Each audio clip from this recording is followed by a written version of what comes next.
everyone, it's Jazz here. Before we begin, I'm just gonna warn you that I might be a little loopity-doo in this video. It's just been what Anne Shirley in Anne of Green Gables would call a Jonah day. And I've had to change my plans on what kind of video I plan to do this week because, plans change. To keep my joy, I've had to, don my Fraggle Rock Dance Your Cares Away shirt and proceed to style my hair in the manner of Fred the Fraggle.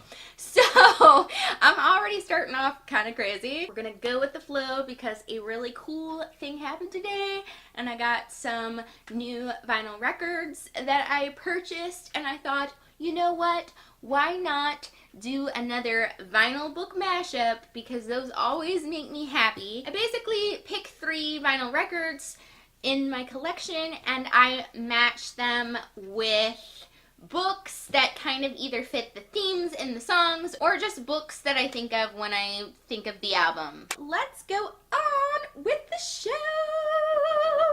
The first album that I have to match up is The Doors' self-titled album. I, for some reason, came up with The Stand by Stephen King. Yes, I've lost the dust jacket.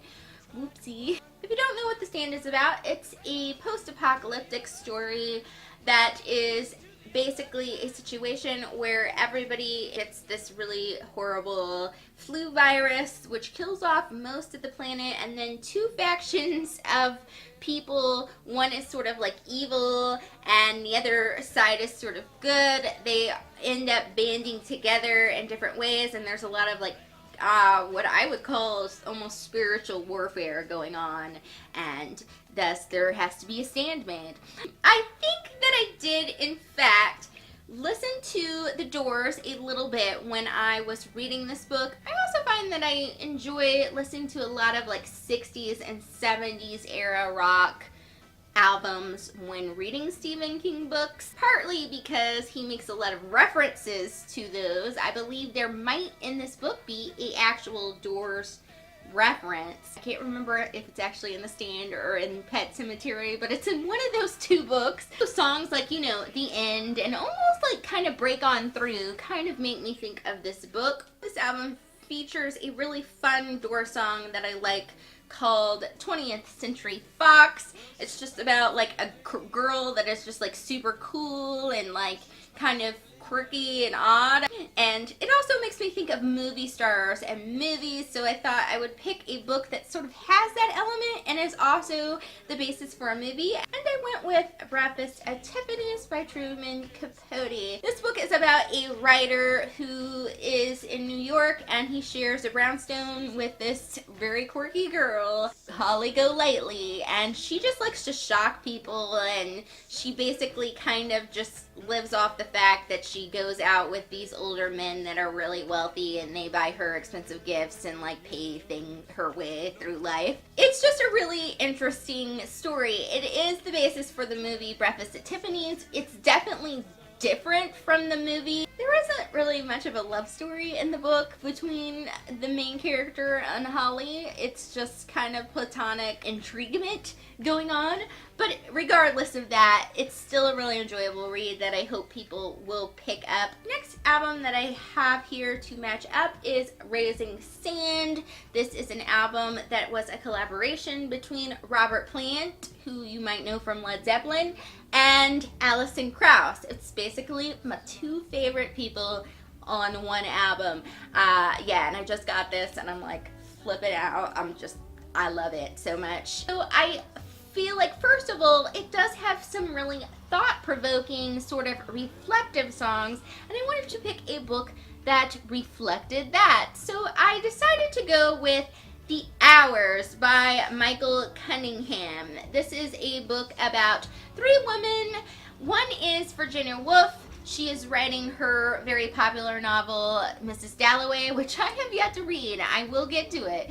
But she is writing Mrs. Dalloway. The main character in that book is named Clarissa, and there is a character in here also named Clarissa, which is kind of going through similar things in our modern time that Mrs. Dalloway goes through in the book, and that's actually her nickname, so you're following her. And the third woman is Laura Brown. She is a woman in the 1950s, and she is struggling with depression, kind of like Virginia Woolf is at the period in the book. So they all have different things that sort of connect them. Obviously, it's a very thought-provoking, sort of sad, but, you know, mostly thoughtful sort of book. And actually, when I got to thinking about it, not just the mood kind of matches with this. I do feel like some of the songs on here do actually really fit some of the themes that are going on in this book. So that is my first one, The Hours.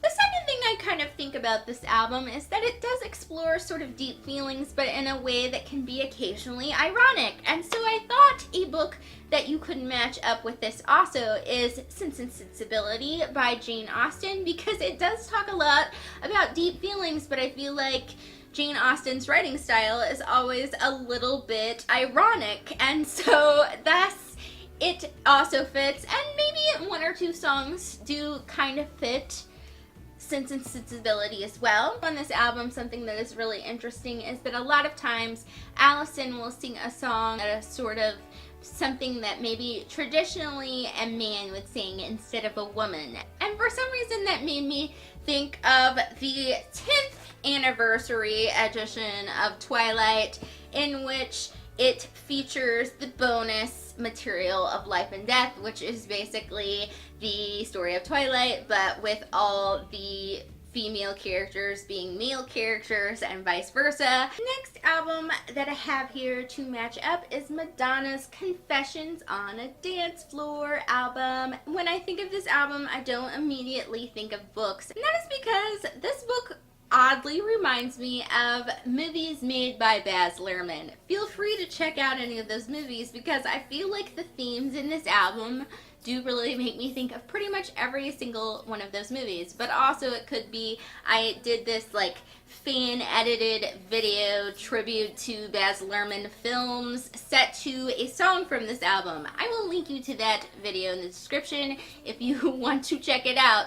But two of Baz Luhrmann's films are based on literature, and because I already listed The Great Gatsby in a previous vinyl book mashup, I'm not going to say The Great Gatsby, so I'm going to do the other one, and that would be Romeo and Juliet. There are a couple songs on here about forbidden love, so I think it still really is a fitting match. Also, because this is sort of a dance album and it is called Confessions on a Dance Floor, I felt that I should match this with a book about dancers, and I picked White Swan, Black Swan by Adrian Sharp. This is a bunch of short stories about ballet dancers in different points in their lives, and it does have quite a bit of drama with all the stories, which does also reflect a lot of the themes on some of the songs on this album. And because this album has a song called I Love New York on it, I thought I would pick a book that takes place partially in New York, and a book that I also got in New York.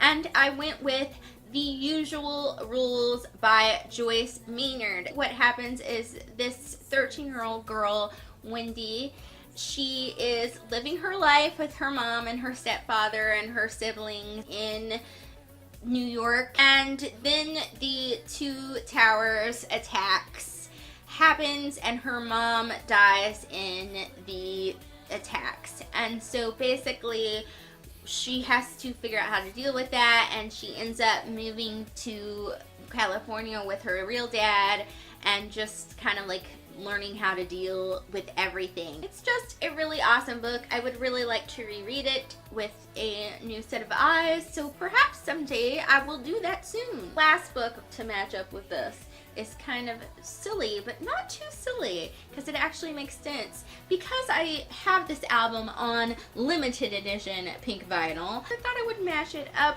with Fangirl by Rainbow Rowell. This is the exclusive collector's edition, which is in pink. You can get it in other colors, but I got mine at Target, and when you get it at Target and some of those places like that, it's in pink. So it definitely fits aesthetically. I really do think there are some themes in this album that could share some themes with Fangirl, because Fangirl is about a sort of shy girl named Kath who is at odds with her twin sister before they go to college, and she has to kind of get over her shyness and learn to like be more outgoing. So it's definitely kind of fun, like this album, and I think songs like Jump and stuff like that definitely would fit what you would want Kath to do in this book. It's a good match, actually, both look-wise and emotion-wise. That was my sort of impromptu vinyl book mashup. It definitely made me feel more peppy, so woohoo, party! Remember, guys, to dance your cares away. Worry for another day. Let the music play. Down and brag a rock. Okay, I'm losing my mind, so I'm just gonna let you all go. Bye, sweet peas!